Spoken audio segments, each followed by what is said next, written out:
রব খুশি হলে দুনিয়ার মানুষ গালি দিল কি আসে যায়। আপনি সবার প্রিয় হলেন, রব আপনাকে দেখতে পারে না, তো প্রিয় হলেন কার? কেউ আপনাকে দেখতে পারে না, কিন্তু রব বলে যে জিব্রাইল ওই এটা আমার বান্দা, আমি ভালোবাসি।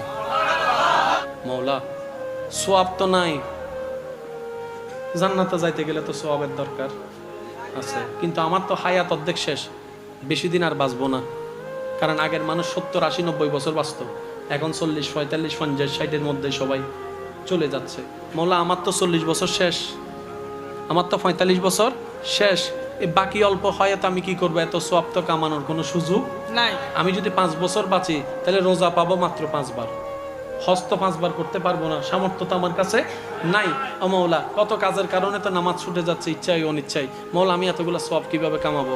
রব বলে যে মালিক আমি আসি তো। সুবহানাল্লাহ।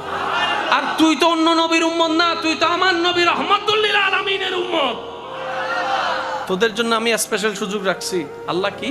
সূরা ফুরকানের 70 নম্বর আয়াতে আল্লাহ পাক বলছেন ইল্লা মান তাবা ওয়া আমানা ওয়া আমিলা আমালান সালিহান ফাউলাইকা ইউবাদদিলুল্লাহু সাইয়্যাতিহিম। বান্দা, যদি তুমি তওবা করে নিজের অতীতকালের